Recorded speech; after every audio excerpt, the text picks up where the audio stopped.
Hello दोस्तों, इस video में हम देखेंगे कि ईपीएफ का रिटर्न आफ्टर सितंबर 25 कैसे फाइल किया जाता है, जो कि बहुत सारे लोगों ने बताया नहीं है कि यार कैसे फाइल करना है। तो मैं इस वीडियो में आपको डिटेल में बताने वाला हूँ कैसे ईपीएफ का रिटर्न सितंबर के बाद फाइल किया जाता है। न्यू मेथड क्या आई है आपको, मतलब लॉगिन करने के बाद पता चली गया होगा कि यार यहाँ पे एक्सेल नहीं दिख रही है जिसमें हम लोग रिटर्न की डिटेल्स एंटर करके फाइल करते हैं। तो चलो, तो सबसे पहले हम लोग चलेंगे कि कैसे डिटेल फाइल करनी है। सबसे पहले हमें चलना है पेमेंट पे और रिटर्न फाइलिंग पे क्लिक करना है। ठीक है,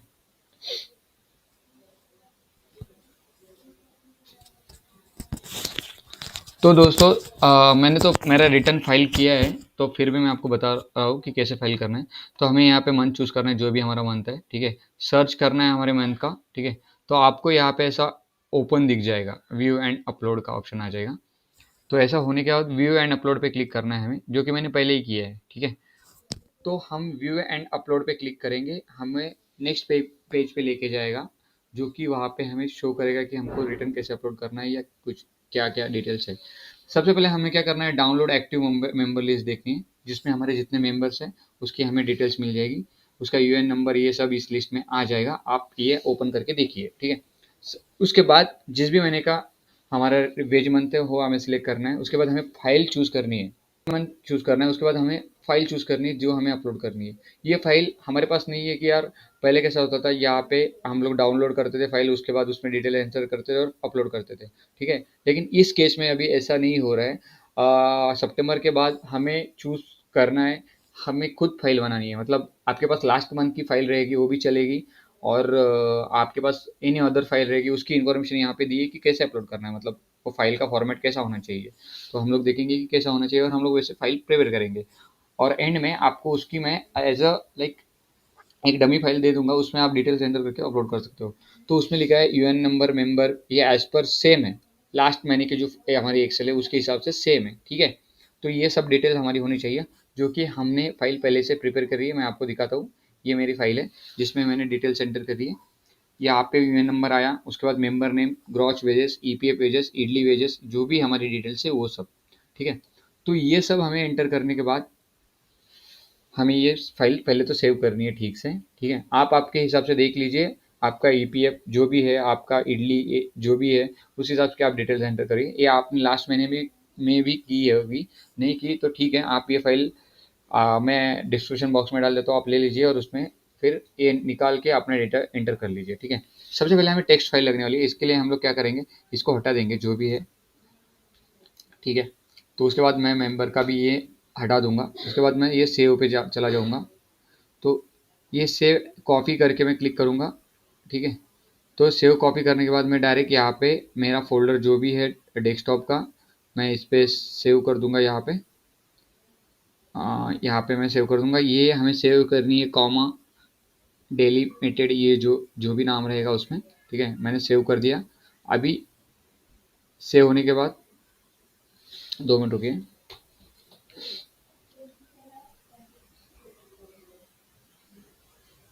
सेव होने के बाद हमें चलना है उस फाइल पे जो भी हमने सेव की थी। ये मेरी CSV फाइल है जो हमने सेव की थी। ठीक है, तो इसमें हमें सबसे पहले मतलब निकाल देना है जो भी हमारे लाइक ये हैश, ये जो कॉमा वगैरह रहता है उसके लिए कंट्रोल F करना है हमें। ठीक है, ये सिंगल आ जाएगा, इसलिए हम लोग यहाँ पे क्लिक करेंगे और रिप्लेस कर देंगे। ठीक है, तो रिप्लेस ऑल, इससे रिप्लेस करना है। ठीक है, ये रिप्लेस हो जाएगा। ठीक है, एक्स्ट्रा कुछ भी दिख रहा है तो वो हटा देने का है और यहाँ तक ही रखना है। उसके बाद हम लोग इसको सेव करेंगे, जो भी हमारी सेव फाइल है।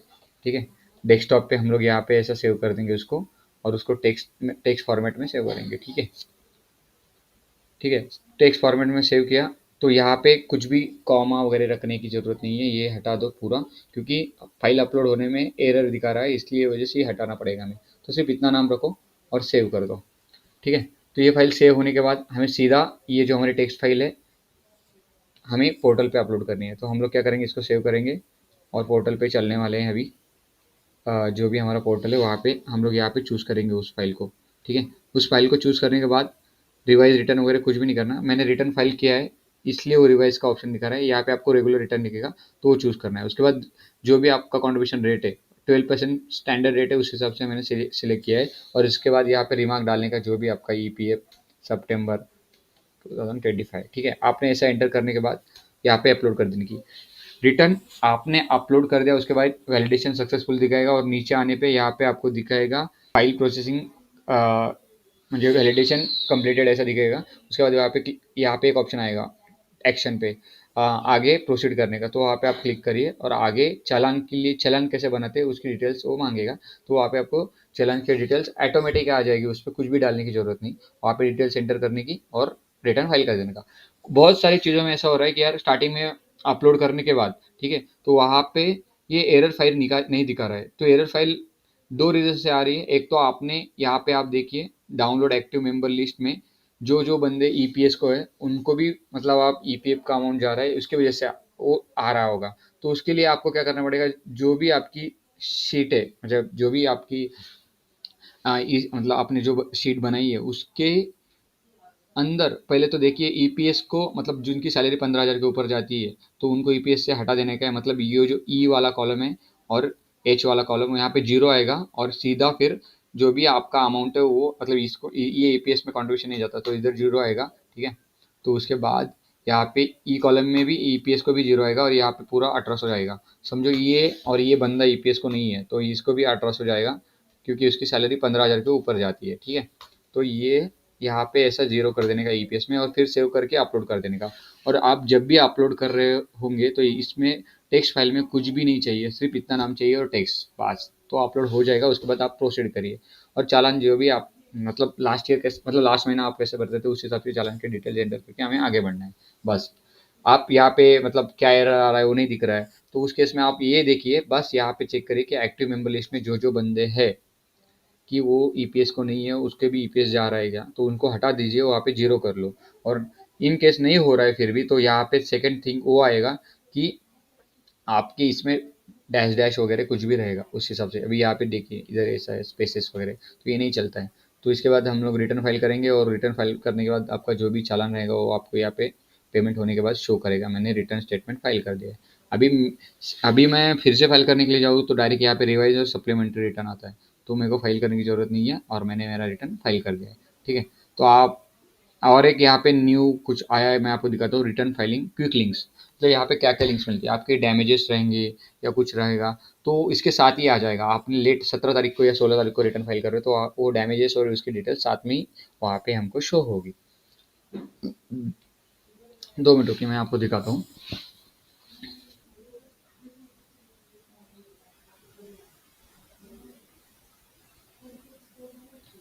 हाँ, ये रिटर्न फाइलिंग होम पेज पे ले जाएगा जहाँ से हम लोग आए थे, ठीक है। रिटर्न चालान, व्यू पे चालान, आपने वहाँ पे रिटर्न सेव किया तो उसके बाद पे करने के लिए यहाँ से क्लिक करना है। एरियर कुछ भी रहेगा उसका रिटर्न की यहाँ पे क्लिक करना है और आपके कुछ भी डैमेजेस रहेंगे यहाँ पे क्लिक करके हमें पे करना है। ये इसको आप इतना रिटर्न फाइलिंग हिस्ट्री देख सकते हैं, ये सब आपको पता रहेगा थोड़ा बहुत चालान हिस्ट्री वगैरह ये सब। तो मैं यहाँ पे डैमेजेस का देखता हूँ, मेरे कुछ डैमेजेस है क्या लास्ट या अगस्त के वगैरह, तो वो कैसे हमें फाइल करने, पेड चालान करना है तो उसमें बता दूंगा।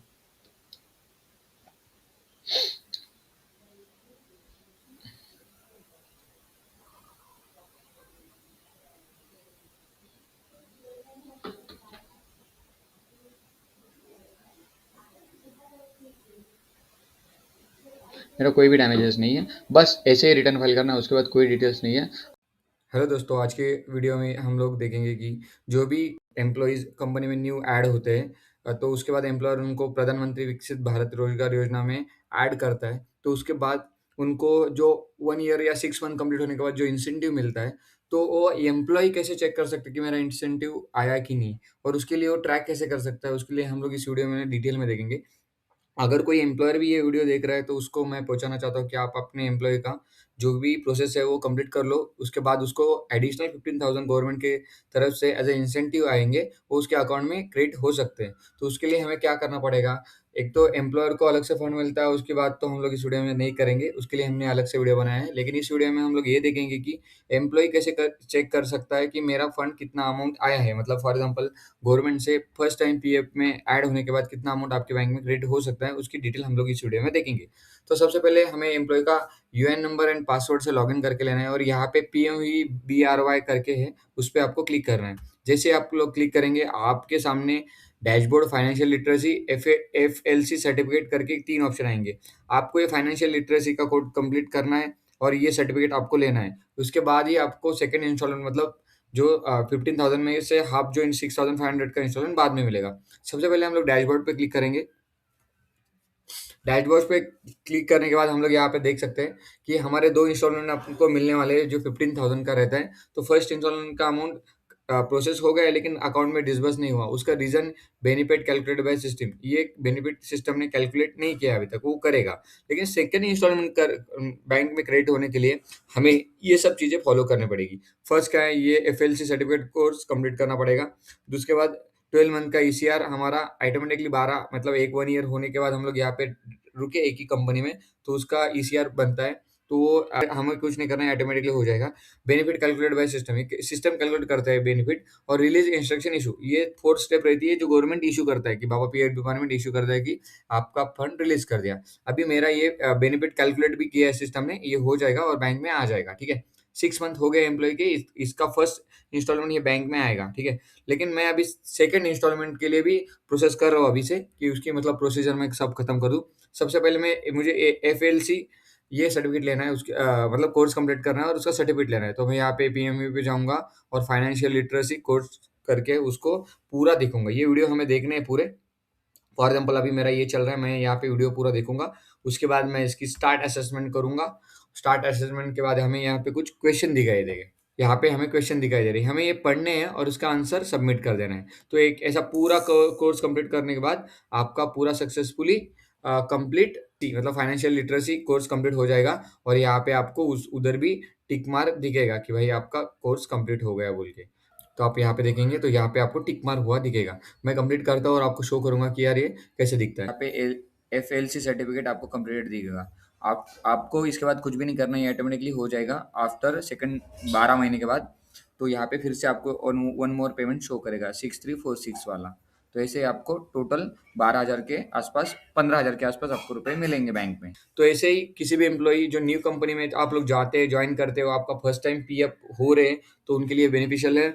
और कोई एचआर डिपार्टमेंट देख रहा है या कोई अकाउंटिंग डिपार्टमेंट देख रहा है, एम्प्लॉयर देख रहा है, तो आप अपने एम्प्लॉय का ये जो कोर्स है ये सब कंप्लीट कर लो। उससे फायदा ये होगा कि एम्प्लॉय को 15,000 मिलेंगे, उसको एडिशनल उसका पीएफ तो मिलेगा और 15,000 अलग से मिलेंगे। इफ आप नहीं करोगे तो उसको वो बेनिफिट नहीं मिलेगा। इसलिए इस वीडियो में मैंने डिटेल में बताया है। चलो तो मिलते हैं नेक्स्ट वीडियो में। लाइक करो, सब्सक्राइब करो चैनल को। हेलो दोस्तों, मैं आदित्य। इस वीडियो में आपका स्वागत है। इस वीडियो में हम देखने वाले हैं डिटेल में ईएसआईसी में जो भी चेंजेस हुए हैं वो क्या क्या है और उस पे हमारे कंपनी पे क्या असर पड़ता है, और ईएसआईसी में जो बदलाव हुए हैं उसको एग्जाम्पल के साथ कैसे हम हमारे एम्प्लॉयज़ के लिए ईएसआईसी कैलकुलेट करें और किस पे एप्लीकेबल है किस पे नहीं, ये डिटेल में देखेंगे। तो सबसे पहले मैं आपको बताना चाहूँगा, ये जो पीडीएफ रिसीव हुई है, मेरा एक क्लाइंट है गुजरात से, उसको रिसीव हुई है। आपको यहाँ पे गुजराती लैंग्वेज में समझ में भी आएगा थोड़ा बहुत। देखो यहाँ पे कि उनके गवर्नमेंट में मतलब उन्होंने भेजा है उनके एम्प्लॉयर्स को, लेकिन हमारे महाराष्ट्र में अभी तक कोई एक भी मेरा क्लाइंट को ये ऐसा ईमेल रिसीव नहीं हुआ जिसमें पूरी डिटेल में बताई है कि आपके ईएसआईसी में ये बदलाव हुए हैं ऐसे। इनके इसमें एग्जाम्पल के साथ उन्होंने बदलाव जो भी हुए हैं, उसके चेंजेस क्या-क्या है, उनके मदर टंग में जो लैंग्वेज है उसमें बताए, इंग्लिश में भी बताया। लेकिन हमारे यहाँ पे ऐसा कोई पीडीएफ भी नहीं रिसीव हुआ, ईमेल भी नहीं आया कि यार ये चेंजेस हुए हैं एग्ज़ैक्ट बोल के। हाँ, गवर्नमेंट के साइड से ऑफ़िशियली बताया गया था कि ऐसे-ऐसे बदलाव हुए हैं, लेकिन क्या हुए, क्या नहीं, वो हमें खुद ढूँढना पड़ता है। तो इस वीडियो में कैसे एग्जाम्पल के साथ दिखेंगे कि क्या-क्या चेंजेस हुए हैं। तो चलो तो चलते हैं सबसे पहले। वेजेस में उन्होंने वेजेस की डेफिनिशन क्या-क्या दी है, बेसिक प्लस डीए एंड उसमें रिटेंशन अलाउंसेस, मतलब ये छोड़ के बाकी सब आपको एक्सक्लूडेड करना है। मतलब पहले आप ग्रॉस सैलरी पकड़ते थे, अभी ग्रॉस सैलरी नहीं पकड़ना। पहले डीए और रिटेंशन अलाउंसेस पकड़ना है, बाकी सब स्पेशल अलाउंसेस, एचआरए वगैरह सब एक्सक्लूड करना है। यहाँ पे आपको दिख जाएगा, ठीक है। और एक चेंज क्या है, condition inclusion, if certain excluded payment exceed one half of 50% of total remuneration. इसका मैं आपको थोड़ा एग्जांपल के साथ बताता हूँ। यहाँ पे चलिए, तो दोस्तों थोड़ा इस रूल को डिटेल में समझेंगे, उसके बाद एग्जांपल देंगे। सबसे पहले यहाँ पे देखिए, understanding the new ways definition, मतलब उसमें क्या है, वेजेस में क्या क्या इंक्लूड होगा। वेजेस में इंक्लूड होगा बेसिक पे, dearness allowances and retention allowances. Wages में एक्सक्लूड क्या क्या हो गया, हाउस रेंट अलाउंसेस हो गए, कॉन्वेंस अलाउंसेस हो गए, ओवर टाइम अलाउंसेस होंगे, परफॉर्मेंस बोनस अलाउंसेस हो गए, और जो भी कुछ अलाउंसेस का भाग हो वो सब एक्सक्लूड हो जाएगा। और भी क्या एक्सक्लूडेड हो सकता है उसमें, ऑल्सो कमीशन एक्सक्लूड होगा, ग्रेचुटी एक्सक्लूड होगा, स्पेशल अलाउंस एक्सक्लूड होगा, रिइंबर्समेंट एक्सक्लूड होगा, एम्प्लॉयर पीएफ कॉन्ट्रीब्यूशन भी एक्सक्लूड होगा।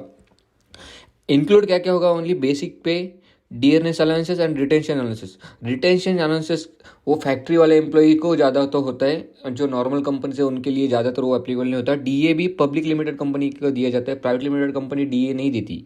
वहाँ पे एचआरए आता है या अदर थिंग आती है, वो एक्सक्लूडेड है सब, सिर्फ बेसिक पे ही उसमें इंक्लूड होगा उनके लिए।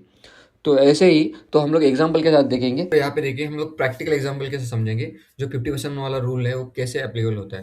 फॉर एग्जाम्पल यहाँ पे इसकी सैलरी है, ग्रॉस सैलरी 25,000 और बेसिक प्लस डी है 10,000 और अलाउंसेस है 15,000। इफ उसकी 50% ऑफ ग्रॉस कितना होता है, 12,500। जो उसका अलाउंसेस 15,000 है, उसके ऊपर गया है, मतलब ग्रॉस सैलरी के 50% के ऊपर गया है, कितना गया है, 2,500 गया है। जो डिफरेंस है वो फाइनल बैक फाइनल हमारे वेजेस में ऐड हो जाएगा। और वेजेस कितने हुए, 10,000 प्लस 2,500। अभी वेजेस कितने हुए हमें ईएसआईसी के लिए, 12,500। तो 12,500 में ईएसआईसी एप्लीकेबल है क्या, तो ईएसआईसी एप्लीकेबल है। इसके बाद हम लोग और भी एग्जांपल देखेंगे। तो फर्स्ट एग्जांपल, तो यहाँ पे देखिए बेसिक पे D N E retention allowance 12,000 है, included of 60% of total revenue, ठीक है। तो अलाउंसेस है 8,000, तो टोटल सैलरी हो गई 20,000। तो यहाँ पे 50% कितना होता है 20,000 का, 10,000। तो अलाउंसेस 50% से लो ही है, मतलब एक्चुअल अलाउंसेस 8,000 ही है। तो अभी हमारे मतलब ईएसआईसी के डेफिनेशन में बैठता है क्या, बेसिक पे डीए और रिटेंशन अलाउंसेस 21,000 के नीचे है, तो ये लोग एप्लीकेबल हो जाएंगे ईएसआईसी के लिए। तो सेकेंड एग्जांपल देखिए, यहाँ पे देखिए बेसिक पे डीए और रिटेंशन अलाउंस 8,000 है, और अदर अलाउंसेस जो एच आर ए कन्वेंस है जो 12,000 है। तो टोटल सैलरी कितना हुआ 20,000। तो 50% ऑफ टोटल सैलरी कितना हुआ 10,000। यहाँ पे देखिए एक्चुअल अलाउंसेस म्हणजे अदर अलाउंसेस है जो टोटल सैलरी के 50% से ज़्यादा है, मतलब कितना ज़्यादा है, 2,000 ज़्यादा है। तो ये 2,000 क्या होगा, ये हमारे 8,000 में, मतलब जो हमारे ईएसआईसी के लिए वेजेस हम लोग कैलकुलेट करते हैं उसमें ऐड हो जाएगा। ये 2,000 8,000 में ऐड हुआ, हमारी कितनी हुई लिमिट, 10,000 होगी। तो 10,000 21,000 के नीचे गया तो है, तो ये ईएसआईसी के लिए एप्लीकेबल होगा।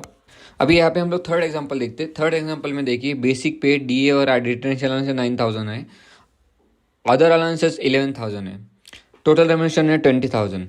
तो 20,000 के का 50% कितना होता है 10,000। 10,000 के ऊपर अदर अलाउंसेस है क्या है, कितना है 1,000 है। 1,000 क्या होगा हमारे बेसिक पे डीए और रिटेंशन अलाउंसेस में, जो ईएसआईसी की वजह से उसमें ऐड हो जाएगी। मगर हमारी लिमिट कितनी होती है 9,000 प्लस 1,000, कितना हुआ 10,000। 10,000 ये 21,000 से नीचे गया तो है, तो इस पे ईएसआईसी एप्लीकेबल होगा। तो दोस्तों फोर्थ एग्जांपल देखेंगे। फोर्थ एग्जांपल सबसे बेटर है, क्या है उसमें देखिए, बेसिक पे एनडीए 20,000 है, अदर अलाउंसेस है जो 26,000, ग्रॉस सैलरी हो गई 46,000।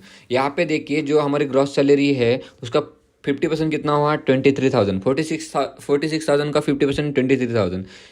हमारे अदर अलाउंसेस कितने हैं 26,000। डिफरेंस कितना है 3,000 का डिफरेंस है। ये 3,000 हमारे बेसिक पे में, मतलब ईएसआईसी के वेजेस में ऐड होंगे, क्या होंगे, कितने हो जाएंगे फिर 20 प्लस 3,000 कितना हुआ 23,000। तो इस पे ईएसआईसी एप्लीकेबल होगा क्या, नहीं होगा, क्योंकि क्यों, रीज़न ये है कि ये 21,000 के अभाव जाता है इसलिए। तो दोस्तों यही सभी चेंजेस हुए थे ईएसआईसी में।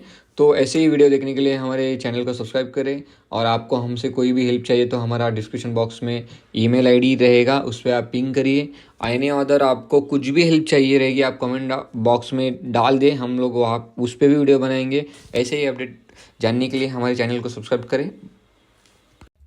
हेलो दोस्तों, आज की वीडियो में आपका स्वागत है। आज की वीडियो में हम लोग ये देखेंगे कि इफ एनी एम्प्लॉयर, किसी का कंपनी में आप काम करते हो, उस कंपनी में आपको पीएफ में एग्जिस्ट नहीं किया, तो उसका दिक्कत आपको नई कंपनी में ज्वाइन करते हो सकती है। तो उस केस में आप कैसे रिमूव कर सकते हैं खुद को किसी कंपनी से, तो इस वीडियो में हम लोग डिटेल में देखेंगे स्टेप बाय स्टेप से। तो सबसे पहले मैं आपको बताना चाहता हूँ, आपको किसी कंपनी से रिमूव होना है तो वो कंपनी छोड़ने के बाद 2 महीने का पीरियड रहता है जिसमें एम्प्लॉयर रिमूव कर सकता है। इफ एम्प्लॉयर ने नहीं रिमूव किया, उसके बाद एम्प्लॉय खुद से ही रिमूव कर सकता है। तो सबसे पहले गूगल पे जाके हमें यूएनए लॉगिन सर्च करना है और मेंबर होम पे क्लिक करना है। मेंबर होम पे आप जैसे ही क्लिक करेंगे, आपके सामने ऐसा एक प्रोफाइल ओपन होगा। तो वहाँ पे आपको UN number and password enter करके साइन इन करना है। जैसे ही साइन इन करेंगे आपके पास एक आपके आधार नंबर पे ओटीपी आएगा, वो नंबर आपको यहाँ पे भी दिखाई देगा। जैसे ही आप ओटीपी एंटर करके सबमिट पे क्लिक करेंगे, आप आपके यूएनए लॉगिन पे आ जाएंगे, मतलब पीएफ पोर्टल पे एम्प्लॉय के लॉगिन पे आ जाएंगे। तो यहाँ पे ऐसा डैशबोर्ड ओपन होगा फाइल नामे ई नॉमिनेशन का, ये भी कंपलसरी है, आप ये कर लो। हमारे यूट्यूब चैनल पे इसका भी वीडियो है, देख के ई नॉमिनेशन सक्सेसफुली कर देना। तो ओके पे क्लिक करना है। तो सबसे पहले हम लोग ये देखेंगे कि हमें किस कंपनी से रिमूव नहीं किया, मतलब किस कंपनी से हम लोग एग्जिस्ट नहीं हुए। तो यहाँ पे हम लोग सबसे पहले व्यू में जाएंगे। व्यू पे जाने के बाद यहाँ पे प्रोफाइल के नीचे एक सर्विस हिस्ट्री वाला ऑप्शन मिलेगा, वहाँ पे क्लिक करना है।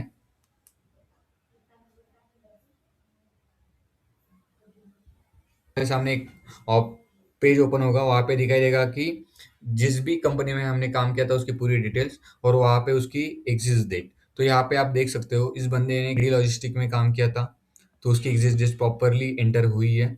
यहाँ पे आप एम्बेसी सॉफ्टवेयर में देख सकते हो, यहाँ पे उसका एग्जिस्ट डेट मेंशन ही नहीं किया है, रीगल का भी मेंशन नहीं किया। तो इस केस में अभी वो बंदा करंट एम्प्लॉय जहाँ पे काम कर रहा है वहाँ पे तो है, लेकिन ये जो पुरानी कंपनी से वहाँ पे रिमूव की डेट ही नहीं एंटर कर दी। तो उस केस में उस बंदे को उसकी एग्जिस्ट डेट एंटर करनी पड़ेगी। उसके लिए उसको सबसे पहले मैनेज पे जाना पड़ेगा। मैनेज पे जाने के बाद यहाँ पे मार्क एग्जिस्ट वाला जो ऑप्शन है वहाँ पे क्लिक करना पड़ेगा। जैसे ही क्लिक करेंगे, यहाँ पे एक ऑप्शन मिलेगा, जिस भी कंपनी से आप रिमूव होना चाहते हो उसकी उस कंपनी को आपको सिलेक्ट करना है सबसे पहले।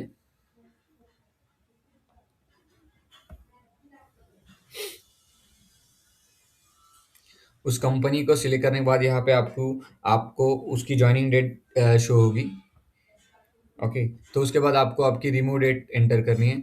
तो यहाँ पे सिलेक्ट डेट ऑफ एग्जिस्ट पे आप उसकी रिमूव डेट एंटर कर सकते हो।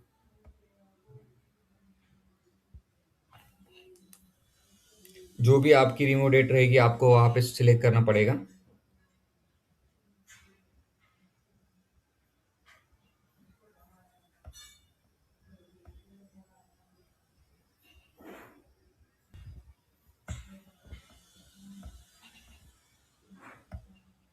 जैसे ही मैं मेरी एग्जिस्ट डेट यहाँ पे एंटर कर देता हूँ, तो यहाँ पे फिर से हमें रीसेलेक्ट करनी पड़ेगी वो डेट।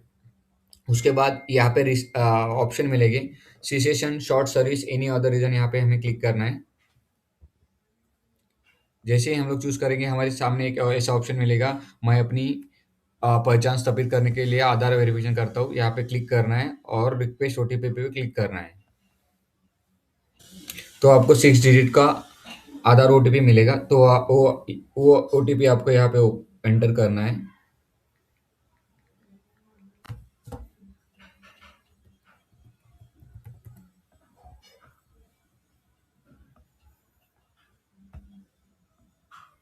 ध्यान उसके बाद हमें I have read the below points पे क्लिक करना है और सबमिट कर देना है। जैसे ही सबमिट करेंगे, are you sure you want to update date of exist, yes करना है और अपडेट पे क्लिक करना है। जैसे ही अपडेट करेंगे आपकी डेट सक्सेसफुली अपडेट हो जाएगी और उसके बाद हमें ओके पे क्लिक करना है। तो दोस्तों ऐसे ही आपको जो भी कंपनी से रिमूव होना है तो उसका एग्जिस्ट डेट आप डाल सकते हो और आप वहाँ से एग्जिस्ट खुद के ही लॉगिन से कर सकते हो। तो ऐसे ही वीडियो देखने के लिए हमें चैनल को सब्सक्राइब करो, लाइक कर दो। मिलते हैं नेक्स्ट वीडियो में। हेलो दोस्तों, आज की वीडियो में आपका स्वागत है। आज की वीडियो में हम लोग ये देखेंगे कि इफ़ एनी एम्प्लॉयर किसी का कंपनी में आप काम करते हो, उस कंपनी में आपको पीएफ में एग्जिस्ट नहीं किया, तो उसकी दिक्कत आपको नई कंपनी में ज्वाइन करते वक्त हो सकती है। तो उस केस में आप कैसे रिमूव कर सकते हैं खुद को किसी कंपनी से, तो इस वीडियो में हम लोग डिटेल में देखेंगे स्टेप बाय स्टेप से। तो सबसे पहले मैं आपको बताना चाहता हूँ, आपको किसी कंपनी से रिमूव होना है तो वो कंपनी छोड़ने के बाद 2 महीने का पीरियड रहता है जिसमें एम्प्लॉयर रिमूव कर सकता है। इफ एम्प्लॉयर ने नहीं रिमूव किया, उसके बाद एम्प्लॉय खुद से ही रिमूव कर सकता है। तो सबसे पहले गूगल पे जाके हमें यूएनए लॉगिन सर्च करना है और मेंबर होम पे क्लिक करना है। मेंबर होम पे आप जैसे ही क्लिक करेंगे आपके सामने ऐसा एक प्रोफाइल ओपन होगा। तो वहाँ पे आपको UN number and password enter करके साइन इन करना है। जैसे ही साइन इन करेंगे आपके पास एक आपके आधार नंबर पे ओटीपी आएगा, वो नंबर आपको यहाँ पे भी दिखाई देगा।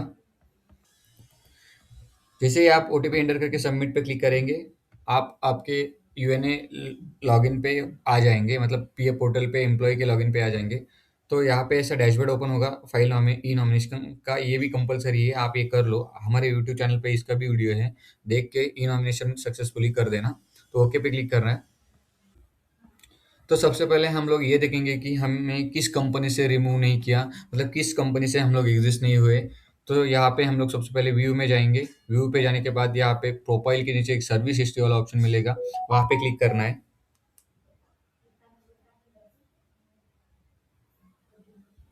मेरे सामने एक पेज ओपन होगा, वहाँ पे दिखाई देगा कि जिस भी कंपनी में हमने काम किया था उसकी पूरी डिटेल्स और वहाँ पे उसकी एग्जिस्ट डेट। तो यहाँ पे आप देख सकते हो इस बंदे ने ग्री लॉजिस्टिक में काम किया था, तो उसकी एग्जिस्ट डेट प्रॉपरली एंटर हुई है।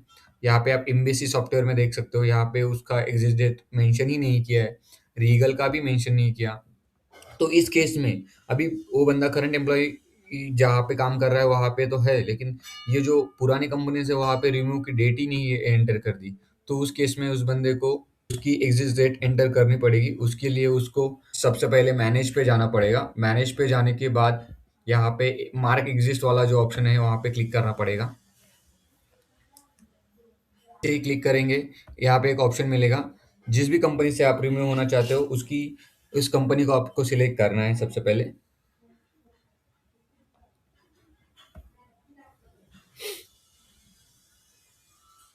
उस कंपनी को सिलेक्ट करने के बाद यहाँ पे आपको आपको उसकी जॉइनिंग डेट शो होगी। ओके, तो उसके बाद आपको आपकी रिमूव डेट एंटर करनी है। तो यहाँ पे सिलेक्ट डेट ऑफ एग्जिस्ट पे आप उसकी रिमूव डेट एंटर कर सकते हो।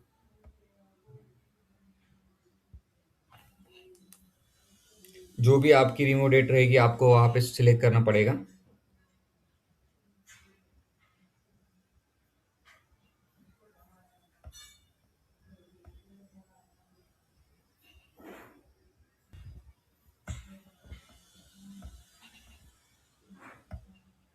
जैसे ही मैं मेरी एग्जिस्ट डेट यहाँ पे एंटर कर देता हूँ, तो यहाँ पे फिर से हमें रीसेलेक्ट करनी पड़ेगी वो डेट।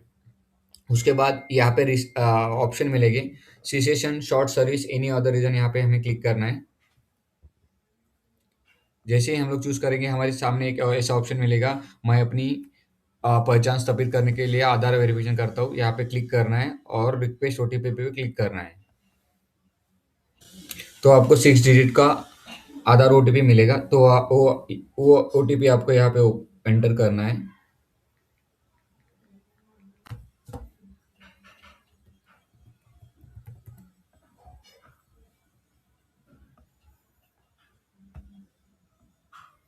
था- उसके बाद हमें I have read the below points पे क्लिक करना है और सबमिट कर देना है। जैसे ही सबमिट करेंगे are you sure you want to update date of exist, yes करना है और अपडेट पे क्लिक करना है। जैसे ही अपडेट करेंगे आपकी डेट सक्सेसफुली अपडेट हो जाएगी और उसके बाद हमें ओके पे क्लिक करना है। तो दोस्तों ऐसे ही आपको जो भी कंपनी से रिमूव होना है तो उसका एग्जिस्ट डेट आप डाल सकते हो और आप वहाँ से एग्जिस्ट खुद के ही लॉगिन से कर सकते हो। तो ऐसे ही वीडियो देखने के लिए हमें चैनल को सब्सक्राइब करो, लाइक कर दो। मिलते हैं नेक्स्ट वीडियो में। हेलो दोस्तों, आज की इस वीडियो में हम देखेंगे कि कोई भी एम्प्लॉई अगर पैन, आधार, बैंक के केवाईसी के लिए अप्लाई करता है तो उसके केवाईसी एम्प्लॉयर मतलब कंपनी कैसे अप्रूव कर सकती है। तो इस केस में कैसे अप्रूव कर सकती है इस वीडियो में हम लोग डिटेल में देखेंगे। तो इसके लिए हमें सबसे पहले कोई भी एक एम्प्लॉई ने पैन, आधार, बैंक और एनी अदर उसका डॉक्यूमेंट है उसके लिए केवाईसी के लिए अप्लाई करना चाहिए। उसने अप्लाई करने के बाद एम्प्लॉयर के साइट से कैसे अप्रूव करते हैं ये देखेंगे। तो उसके लिए हमें गूगल पे जाके ईपीएफओ एम्प्लॉयर लॉगिन सर्च करना है और लॉगिन कर लेना है। जैसे ही आप लॉगिन कर ले लेंगे तो आपके सामने एक टैब ओपन हुआ दिखेगा जो कि एम्प्लॉयर का लॉगिन रहता है। इसमें सब डिटेल्स दिख दिख जाती है एम्प्लॉयर की कि क्या-क्या है बोल के, ठीक है?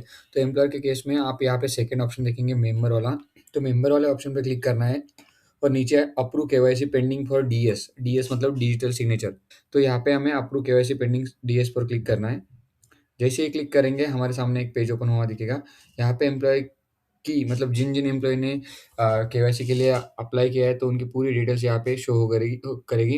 यहाँ पे एक से ज़्यादा एम्प्लॉयी रहेगा तो एक से ज़्यादा शो करेंगे। एक एम्प्लॉयी है या इसलिए रिकॉर्ड एक शो हो रहा है। तो यहाँ पे हम लोग व्यू पे क्लिक करेंगे। व्यू पे शो क्लिक करने के बाद हमारे सामने ऐसा पेज ओपन हुआ दिखेगा और यहाँ पे उसने क्या दिया है मतलब डॉक्यूमेंट टाइप पैन दिया है, उसके अगेंस्ट वो वेरिफिकेशन कर रहा है। तो ये हम यहाँ पे डिजिटल सिग्नेचर से अप्रूव करेंगे। हम ई साइन भी कर सकते हैं, मतलब ई साइन का एक फॉर्मेट रहता है, हमें पीएफ की वेबसाइट पे अपलोड करना पड़ता है, उससे भी हम लोग कर सकते हैं, लेकिन हमारे पास सबसे बेस्ट मेथड यही है डीएससी केवाईसी करने का। तो हम लोग डीएससी केवाईसी से अप्रूव करेंगे और उसके बाद सबमिट कर देंगे। तो चलो तो देखते हैं कैसे करना है। सबसे पहले आपको आपकी डीएससी जो भी डायरेक्टर है, जिस भी ऑथराइज्ड पर्सन है पीएफ की रिटर्न फाइल करने में और एनी अदर डॉक्यूमेंट साइन करने में, उसके डीएससी आपके पास चाहिए और डीएससी आपको कनेक्ट करके उसको पासवर्ड एंटर करके ओपन कर लेना है। साइनर यूटिलिटी ये जो है लेटेस्ट वर्जन डाउनलोड करके हमें रखना है। रखने के बाद सीधा यहाँ पे डीएससी केवाईसी पे क्लिक करना है और डीएससी केवाईसी पे क्लिक करने के बाद हमें जो भी डायरेक्टर है उसका नेम चूज़ करके साइन पीडीएफ करना है। जैसे ही साइन पीडीएफ करेंगे हमारे सामने एक पेज ओपन हुआ दिखेगा जहाँ पे आपको पासवर्ड पूछा जाएगा आपके डीएससी का। तो आपके डीएससी का टोकन का जो भी पासवर्ड है आपको वो एंटर करना पड़ेगा और उसके बाद केवाईसी अप्रूव हो जाती है। तो आप यहाँ पे देखिए, अब मैं करता हूँ। पहले ही पासवर्ड दे दिया था इसलिए उसने पासवर्ड नहीं पूछा।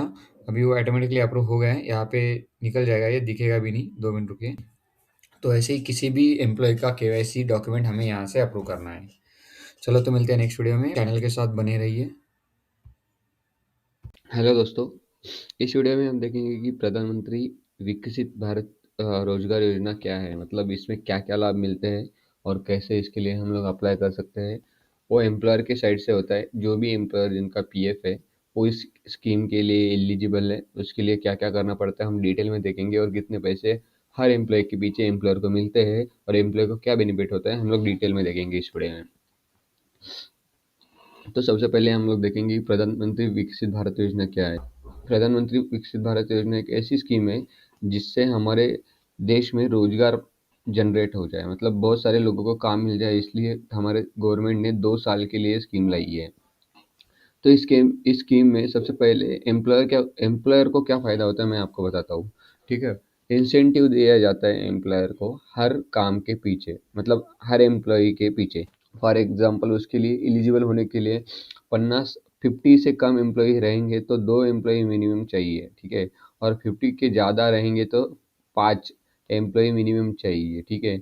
जिसको आपने मतलब कहीं और काम पे था तो उसके बाद फिर से ज्वाइन किया उसको, ओके। और इफ उसका न्यू पीएफ मतलब यूएन नंबर रहेगा तो भी चलेगा, उसको हमारी कंपनी में सिर्फ ऐड करना है 2 एम्प्लॉय को, ठीक है, 50 के नीचे रहेंगे तो। और उसको 6 मंथ तक काम देना है, कंटिन्यूसली 6 मंथ तक उसको सैलरी पे रखना है।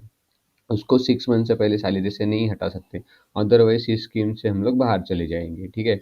2 एम्प्लॉय चाहिए 50 के अंदर रहेंगे तो उसको 6 मंथ तक सैलरी पे रखना है। और वो फर्स्ट टाइम ज्वाइनी होना चाहिए आपके पास, मतलब कहीं और पे था और आपके यहाँ पे ज्वाइन हुआ तो भी चलेगा रीज्वाइनी, और फर्स्ट टाइम ज्वाइनी रहेगा तो भी चलेगा, मतलब फर्स्ट टाइम उसका यूज़र पीएफ का यूज़र आईडी और पासवर्ड रहेगा, मतलब यूएन नंबर जनरेट हो जाएगा तब भी चलेगा।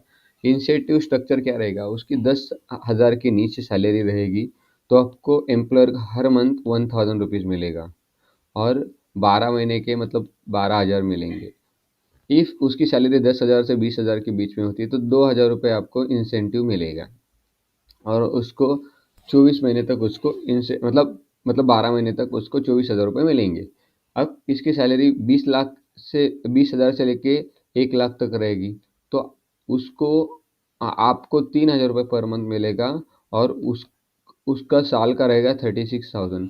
आपको ये जो मिलेगा ये आपको 12 नहीं 24 महीने में मिलेगा, मतलब 2 साल के लिए आपको मिलेगा, ठीक है। तो जिसकी सैलरी 20,000 के ऊपर है तो आप एम्प्लॉयर को हर एम्प्लॉय के पीछे पर एम्प्लॉय मैं आपको बताता हूँ, फॉर एग्जांपल आपको पर एम्प्लॉय के पीछे फॉर एग्जांपल अभी देखिए यहाँ पे एक एम्प्लॉई है, ठीक है, तो उसके पीछे 3,000 अलग से, ठीक है, महीने का, ठीक है। 2 एम्प्लॉई है उसके पीछे फिर 6,000 रुपये, ठीक है। 3 एम्प्लॉई है उसके पीछे फिर 9,000 रुपये, इंटू 12 महीने आपको मिलेंगे वैसे, ठीक है। और ये जो आपको मिलेगा, ठीक है, ये जो आपको मिलेगा ये आपको 2 साल के लिए मिलेगा, मतलब 2 साल के लिए आपको ये मिलेगा। और मैन्युफैक्चरिंग सेक्टर रहेगा तो उसको 4 साल के लिए ये पैसा मिलेगा, मतलब फॉर एग्जाम्पल आपके पास 10 एम्प्लॉय रहेंगे जो न्यू ज्वाइनी रहेंगे, 10 × 3,000 हमने कर दिया तो हो गया 30,000 रुपये। 30,000 रुपये इंटू कर दिया तो 24 महीने हमने कर दिए, 12 महीने भी ले लेते तो 3,60,000 रुपये हो गए। तो आपको ऐसा कमा रहे हैं ये मतलब कमाने का in the sense employment generate हो, इसके लिए गवर्नमेंट ने ये निकाला है। और ये पैसे पेमेंट मोड कहाँ पे होगा, आपके सीधा कंपनी का जो भी जिससे पीएफ भरते हो उस बैंक अकाउंट में आने वाला है, ठीक है। ये तो फर्स्ट मतलब एम्प्लॉयर के लिए हुआ, एम्प्लॉयर के लिए क्या फ़ायदा होता है और इसमें रजिस्ट्रेशन कैसे करते हैं मैं आपको डिटेल में बताने वाला हूँ, ठीक है।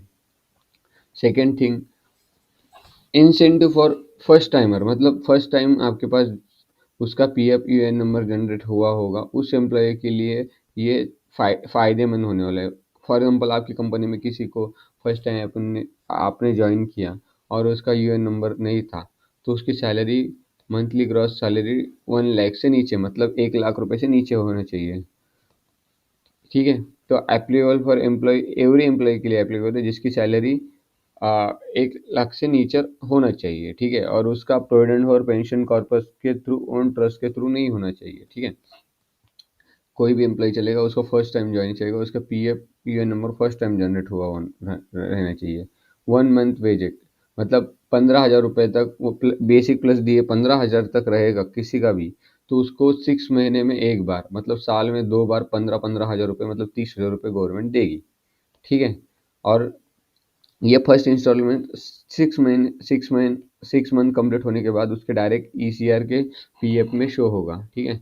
सेकंड इंस्टॉलमेंट 12 महीने कंप्लीट होने के बाद उसके ईसीआर में वो शो होगा, मतलब ऐसा करके, मतलब 2 बार आपको हो सकता है। इंसेंटिव पीरियडली 1 टाइम, मतलब 6 महीने में एक बार और 6 महीने एक बार, 2 बार आपको ऐसे इंस्टॉलमेंट मिलेंगे।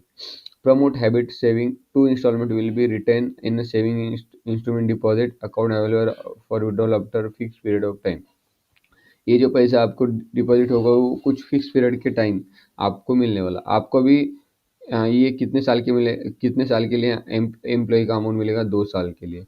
और कहाँ पे आएगा, इन बैंक अकाउंट ऑफ एम्प्लॉय, आप पीएफ से डायरेक्ट विड्रॉ कर सकते हो बैंक अकाउंट में जो भी आपका लिंक है, वेरीफाइड है उससे, ठीक है। तो ये स्कीम है, मोस्टली ये एम्प्लॉयर के लिए सबसे बेस्ट स्कीम है। फॉर एग्जाम्पल आपके पास कोई एम्प्लॉय अभी ज्वाइन हो रहा है या रीज्वाइन हो रहा है, तो उसको आप इसमें ऐड कर सकते हो और इसका फ़ायदा उठा सकते हो। 3,000 रुपये मंथली, मतलब 36,000 रुपये साल का होता है, और 2 एम्प्लॉय रहेंगे तो आप लोग कितना कमा सकते हो यहाँ से आप देख सकते हो, ठीक है। तो ये गवर्नमेंट ने लाया है। इस स्कीम में कैसे रजिस्टर करते हैं हम लोग नेक्स्ट वीडियो में देखेंगे। इसकी इन्फॉर्मेशन इस वीडियो में हमने देखी, तो आपके लिए बेस्ट रहेगा कि आप फॉलो, सब्सक्राइब और लाइक इस वीडियो को करते रहिए। जो भी रहा तो पिन कमेंट में डाल दीजिए कैसे रजिस्ट्रेशन करना है। मैं वीडियो नेक्स्ट बना ही रहा हूँ, तो आपको और भी कुछ क्वेरी रही तो मुझे पिंग कर दीजिए, मैं आपको हेल्प कर दूंगा ईमेल के थ्रू और कॉल के थ्रू। हेलो दोस्तों, इस वीडियो में हम देखेंगे कि प्रधानमंत्री विकसित भारत रोजगार योजना में हम लोग कैसे, मतलब हमारे एम्प्लॉयर के साइड से इंसेंटिव जो भी है एडिशनल जॉब का हमें मिलता है, जो भी हम लोग मतलब एम्प्लॉय को ऐड करने वाले और उसका फ़ायदा उठाने वाले, मतलब पर एम्प्लॉय के पीछे 3,000 तक रुपीज़ हम लोग क्लेम करने वाले हैं। इस प्रोसेस में कैसे रजिस्ट्रेशन करते हैं वो डिटेल में देखेंगे।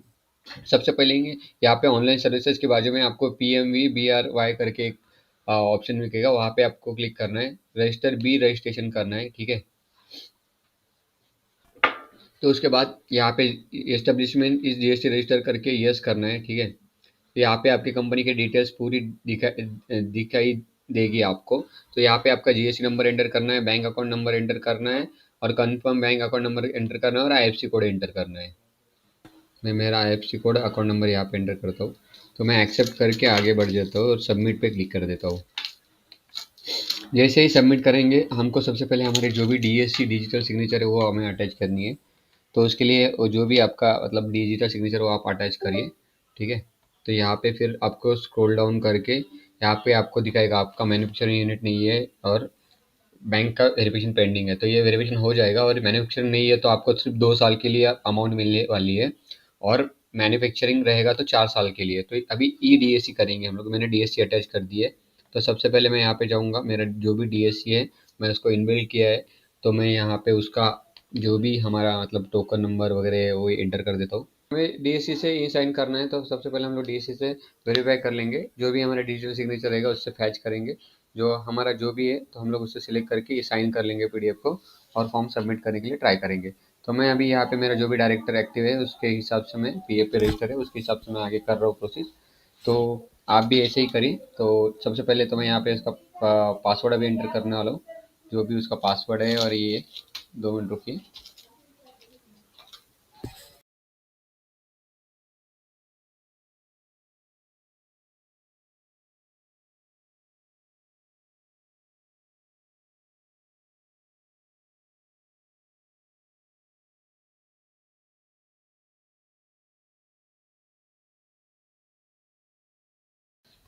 दोस्तों ये सबमिट करने के बाद यहाँ पे हमें आएगा सप्लायर और सर्विस एक्सपोर्ट ये मैन्युफैक्चरिंग नो, और हमें डिजिटल सिग्नेचर हमने कर दिया है। व्यू अंडरटेकिंग, हमारा फॉर्म अंडरटेकिंग के अंडर जाएगा, तो यहाँ पे हम लोग वो डाउनलोड कर सकते हैं। तो यहाँ पे हम वो ओपन करेंगे कि कैसा दिखता है क्या नहीं, तो ये ऐसे शो होगा हमें, ठीक है।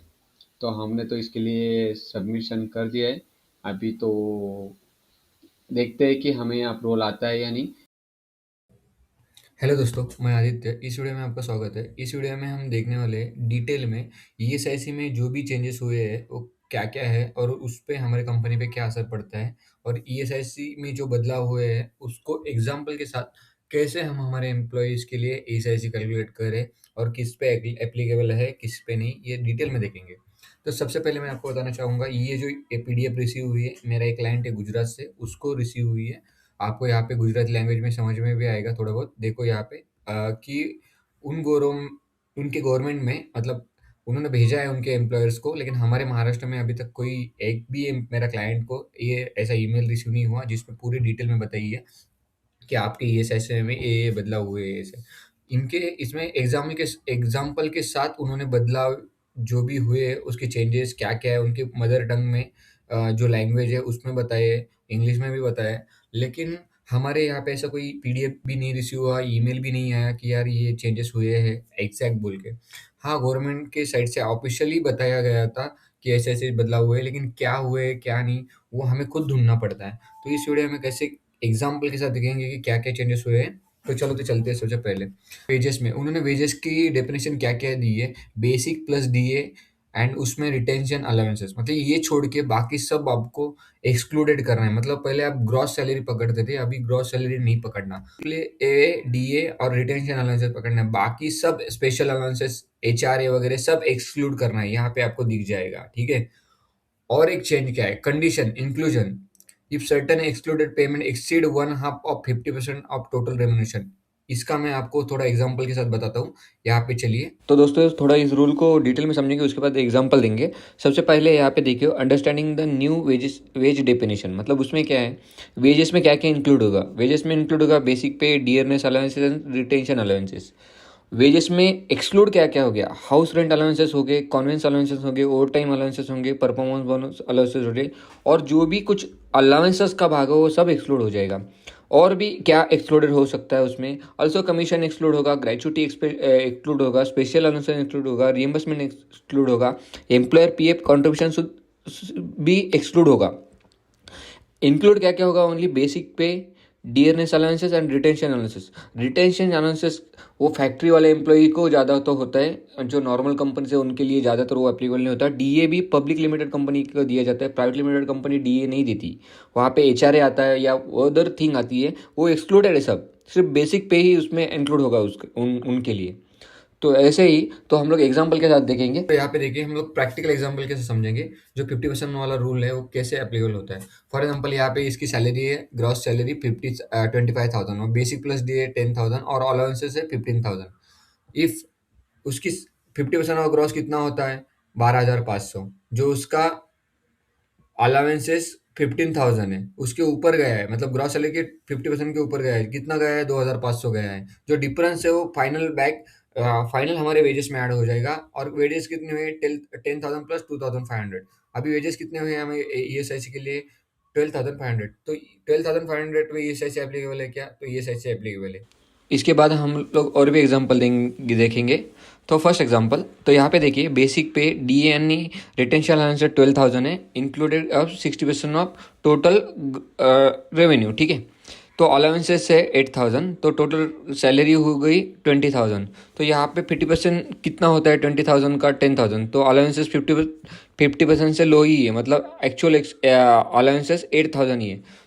तो अभी हमारे मतलब ईएसआईसी के डेफिनेशन में बैठता है क्या, बेसिक पे डीए और रिटेंशन अलाउंसेस 21,000 के नीचे, तो ये लोग एप्लीकेबल हो जाएंगे ईएसआईसी के लिए। तो सेकंड एग्जांपल देखिए, यहाँ पे देखिए, बेसिक पे डीए और रिटेंशन अलाउंस 8,000 है, और अदर अलाउंसेस जो एचआरए कन्वेंस है जो 12,000 है। तो टोटल सैलरी कितना हुआ 20,000, तो 50% ऑफ टोटल सैलरी कितना हुआ 10,000।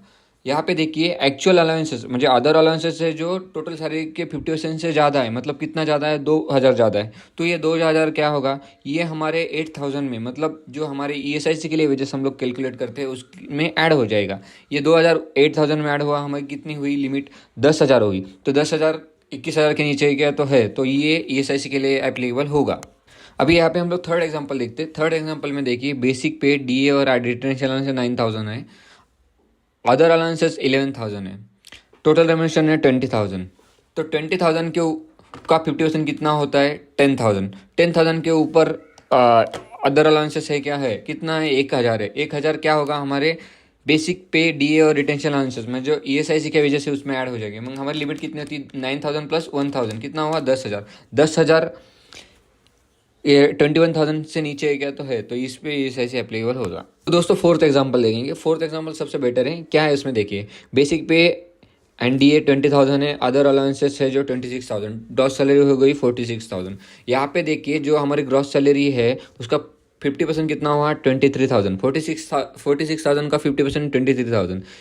हमारे अदर अलाउंसेस कितने हैं, 26,000। डिफरेंस कितना है, 3,000 का डिफरेंस है। ये 3,000 हमारे बेसिक पे में, मतलब ESIC के वेजेस में ऐड होंगे, क्या होंगे, कितने हो जाएंगे फिर, 20 प्लस 3,000 कितना हुआ, 23,000। तो इस पे ESIC एप्लीकेबल होगा क्या, नहीं होगा, क्योंकि क्यों, रीज़न ये है कि ये 21,000 के अभाव जाता है इसलिए। तो दोस्तों यही सभी चेंजेस हुए थे ESIC में। तो ऐसे ही वीडियो देखने के लिए हमारे चैनल को सब्सक्राइब करें, और आपको हमसे कोई भी हेल्प चाहिए तो हमारा डिस्क्रिप्शन बॉक्स में ईमेल आईडी रहेगा, उस पर आप पिंग करिए। एनी अदर आपको कुछ भी हेल्प चाहिए रहेगी, आप कमेंट बॉक्स में डाल दें, हम लोग वहाँ उस पर भी वीडियो बनाएंगे। ऐसे ही अपडेट जानने के लिए हमारे चैनल को सब्सक्राइब करें। हेलो दोस्तों, इस वीडियो में आपका स्वागत है। 21 नवंबर 2025 को सरकार ने लेबर लॉ में कुछ बड़े बदलाव किए हैं। ये बदलाव हर एम्प्लॉयर के लिए इम्पोर्टेंट है। आज की इस वीडियो में मैं आप इन रूल्स को आसान भाषा में समझाऊंगा और आपको बताऊंगा कि क्या क्या हर एक कंपनी पे लागू होता है और एम्प्लॉय पे क्या लागू होता है, और उनको क्या मतलब अवेयरनेस चाहिए एम्प्लॉय को कि हम पे ये लागू होता है या नहीं। ठीक है, तो सबसे पहले हम लोग सब प्लेटफॉर्म के लिए, मतलब सेक्टर ऑर्गेनाइज रहे, अनऑर्गेनाइज रहे, गीग एंड प्लेटफॉर्म वर्कर के लिए भी मतलब ये लागू होता है कि नहीं, ये भी समझेंगे। तो सबसे पहले हम लोग देखेंगे कि क्या वो 15 चेंजेस आए हैं। मतलब बहुत सारे लोगों का कहना है कि बहुत सारे अमेंडमेंट किए हैं, ऐसा होगा कुछ नहीं। गवर्नमेंट के साइड से जो पोर्टल से GR पास होता है या जो भी PDF आती है, तो ये PDF है जो मैंने लेबर लॉ की जो साइट है वो वहाँ से डाउनलोड की है। तो ये 21 नवंबर 25 से इम्प्लीमेंट होने वाले हैं, और इसकी क्या क्या मतलब चेंजेस हैं इस वीडियो में हम डिटेल में देखेंगे। तो चलो तो शुरू करते हैं।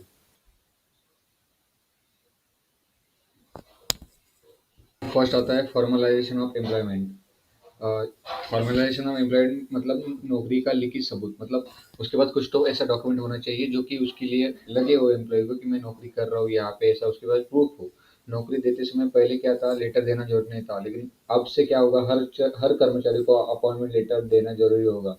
इसमें नौकरी का सुरक्षा मतलब लिखित रहेगा, उसकी सुरक्षा भी, नौकरी में क्या क्या उसका रिस्पॉन्सिबिलिटीज है, ये सब उस डिटेल में रहेगा, इसके लिए वो देना जरूरी है। अभी सेकंड आता है social security coverage. Social security coverage में सामाजिक सुरक्षा सुविधा, मतलब पहले क्या था, PF SIC बीमा जैसी सुविधाओं को सबको नहीं मिलती थी, लेकिन अब से क्या होगा, हर कर्मचारी को, यहाँ तक कि गीग और ऐप पर काम करने वाले लोगों को भी सामाजिक सुरक्षा पाएंगे। सबको PF SIC बीमा और बाकी सुविधा दी जाएगी। अभी ऐप पर काम मतलब क्या, जो कोई जोमेटो मार रहा है, ऐसे छोटे मोटे जो रहेंगे या गीग ऐप पे काम करते हैं, उनको भी PF SIC के लिए मैंडेटरी कर दिया है उन्होंने। थर्ड पॉइंट आता है मिनिमम वेजेस। मिनिमम वेजेस का मतलब क्या है, मतलब मतलब बहुत वेतन केवल कुछ चुनिंदा मतलब लोगों को दिया जाता था। बहुत सारे मजदूरों को मतलब वो ऐसा नहीं, क्या टेम्पररी पीरियड के लिए रखते थे, उनको सैलरी नहीं देते थे, जितना काम किया उतना अमाउंट पेमेंट किए थे उनको निकाल देते थे। लेकिन अब से क्या होगा, हर वर्ग को न्यूनतम वेतन पाने का कानूनी अधिकार होगा, मतलब सबको सैलरी मिलने का वो कानूनी अधिकार रहेगा समय पर, और तय वेतन जितना आपने उसके अपॉइंटमेंट लेटर में लिखा है उतना उसका वेतन मिलने के लिए मैंडेटरी रहेगा। आपने दिखाया 10,000 है अपॉइंटमेंट लेटर में, फर्स्ट जो ऑफर ऑप्शन था उसमें, और आपने उतना ही वेतन देना चाहिए। फोर्थ ऑप्शन है preventive health care. Preventive health care का मतलब क्या है, बचाव वाली स्वास्थ्य सुविधा। जैसे मतलब कंपनियों के लिए कर्मचारियों को फ्री सालाना हेल्थ चेकअप करना जरूरी नहीं था पहले, लेकिन अभी क्या होगा, 40 साल के ऊपर के सभी कर्मचारियों के लिए हमें क्या करना पड़ेगा, हेल्थ चेकअप के लिए उनको भेजना पड़ेगा। इससे बीमारियों का समय पर पता लगता है, उनके लिए मैंडेटरी कर दिया आपको। जो भी आपके एम्प्लॉय जो 40 साल के ऊपर के, उनको प्रिवेंटिव हेल्थ चेकअप करना जरूरी है, और आप वो कंपनी खुद करवाएगी उनका।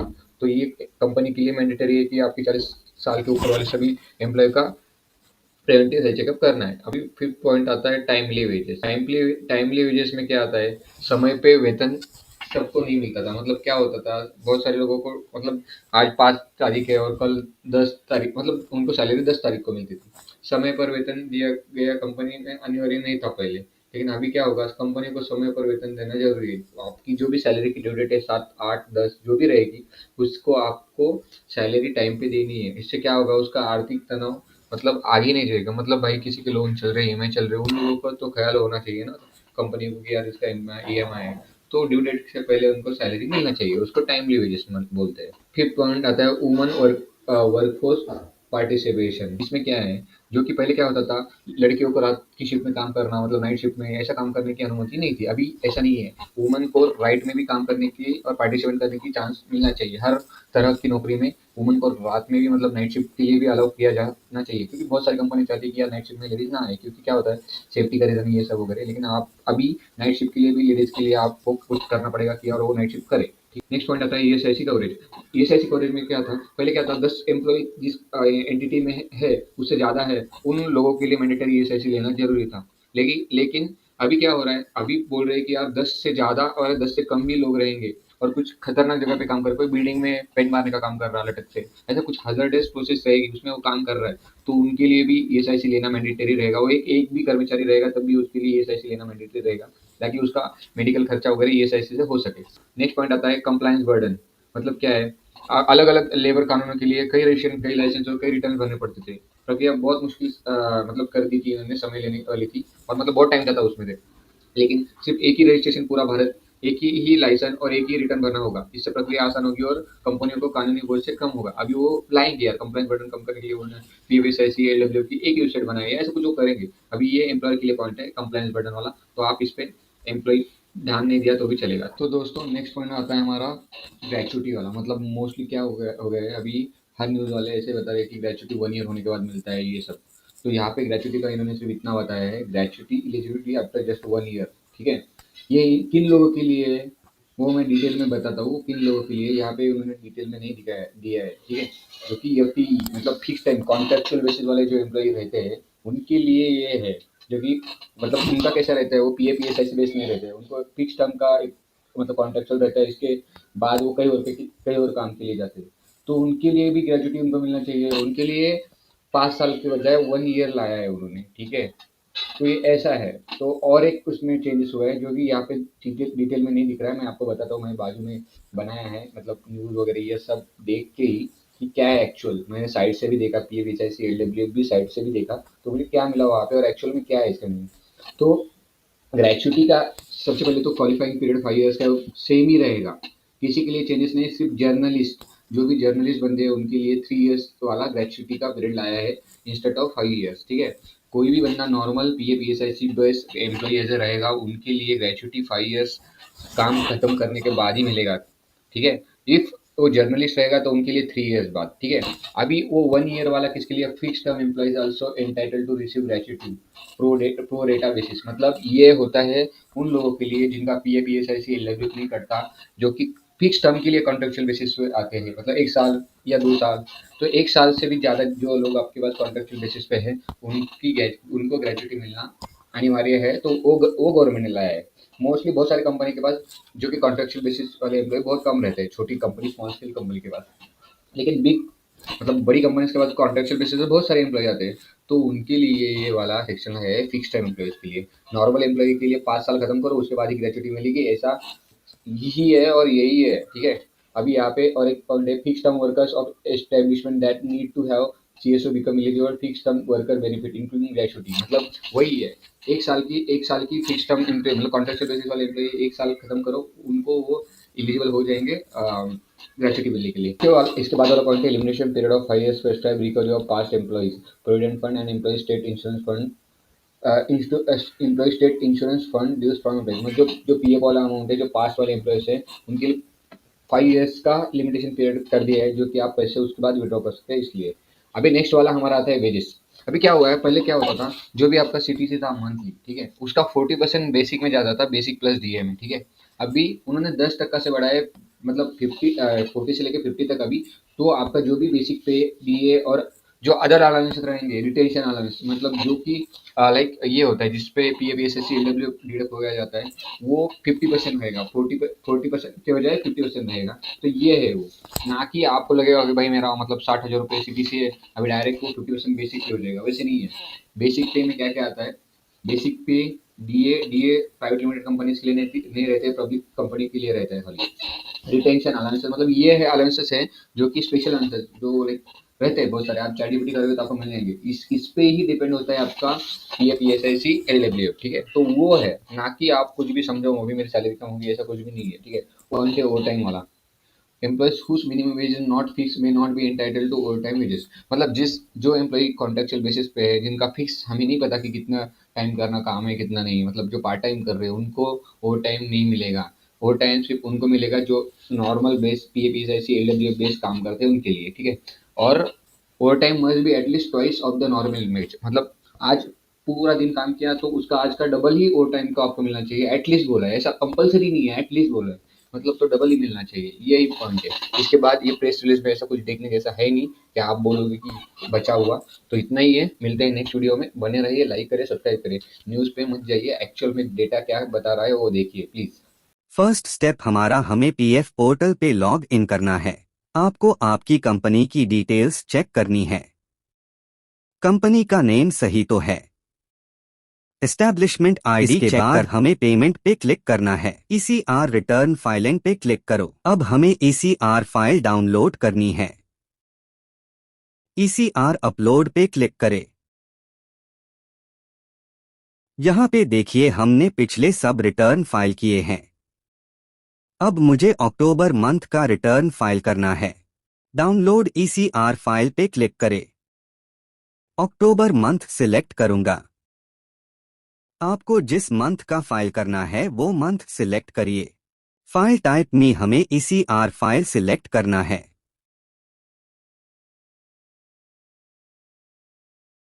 ईसीआर फाइल डाउनलोड पे क्लिक करिए।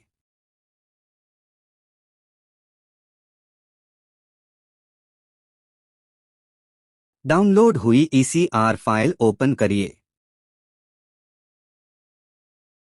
ईसीआर फाइल में name and UAN number already दिए होते हैं। ईसीआर में EPF wages, EPS wages, idli wages and EPS and EPF contribution हमें खुद फिल करना है। मुझे 2 मिनट दीजिए, मैं फिल करता हूं और आप भी फिल करिए जल्दी से। मैंने सब फिल कर दिया है, आपने फिल किया होगा इसकी आशा करता हूं।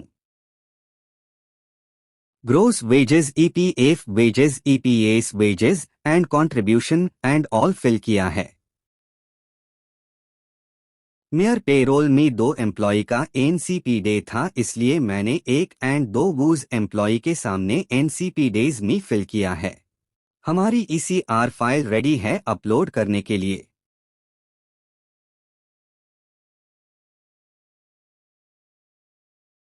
अब हमें फर्स्ट लाइन रिमूव करनी है। फाइल पे क्लिक करें एंड सेव एज करके फाइल को सेव करिए। याद रखिए फाइल को CSV, डिलिमिटेड में ही सेव करिए। अब हमें इस फाइल को टेस्ट फाइल में कन्वर्ट करना है। अब हमें एक्स्ट्रा कोमा निकल देना है। अब कंट्रोल F करके सर्च एंड रिप्लेस पे जाना है। अब कोमा की जगह मैंने जो रिप्लेस के लिए डाला है वो आप पेस्ट कर दीजिए और रिप्लेस कर लीजिए। अब फाइल पे जाके सेव एज पर क्लिक करें। टेस्ट डॉक्यूमेंट्स में सेव करें। अब हमारी फाइल अपलोड करने के लिए रेडी है पीएफ पोर्टल पे। अब पोर्टल पे लॉग इन करिए। पेमेंट पे क्लिक करें, उसके बाद ईसीआर रिटर्न फिलिंग पे क्लिक करें। अब ईसीआर अपलोड पे क्लिक करिए। ईसीआर फाइल अपलोड पे क्लिक करें। अब wage month and other details fill करिए। रिमार्क्स में ईपीएफ मंथ डालिए एंड टेक्स्ट फाइल को अपलोड करिए।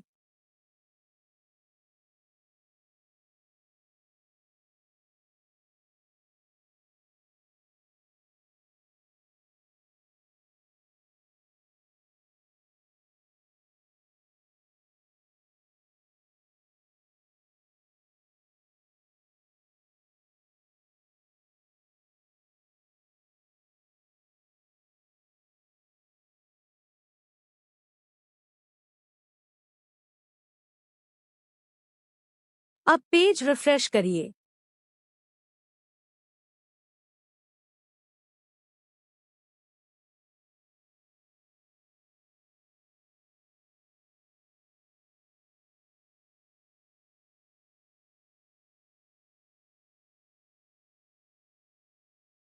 अब हमें यहाँ पे वेरीफाई का ऑप्शन दिख रहा है।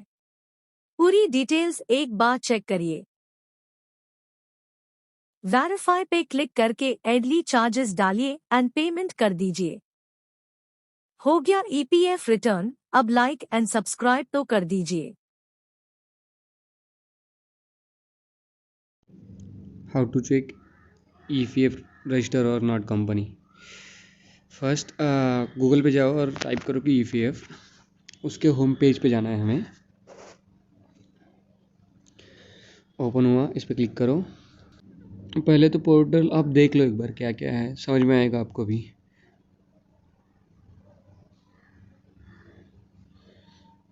ठीक है, सर्विसेज पे चलो, फॉर एम्प्लॉयर्स।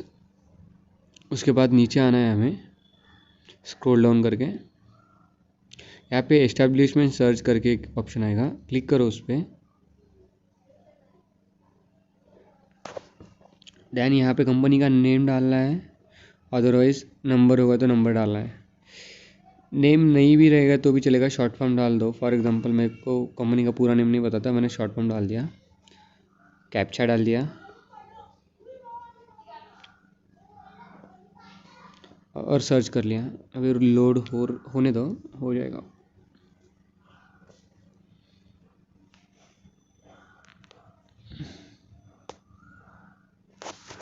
और टाइम लेते कभी कभार। देखो इधर मेरी कंपनी है BTR इनोवेशन है, देखो 4th नंबर पे। व्यू डिटेल्स पे क्लिक करो, तो एस्टेब्लिशमेंट आईडी है। व्यू डिटेल्स पे क्लिक करने के बाद एक पेज ओपन होगा नीचे।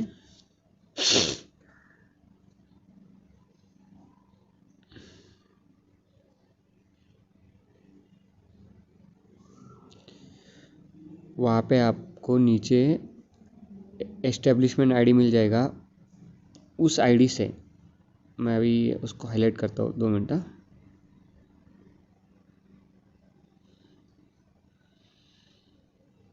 हाँ, ये एस्टेब्लिश आईडी लेके हम PF ऑर्गेनाइजेशन को हेल्पलाइन सेंटर पे कॉल करके बताएंगे, तो हमें PF नंबर अलॉट हुआ है कि नहीं वो बताएंगे एम्प्लॉयर का।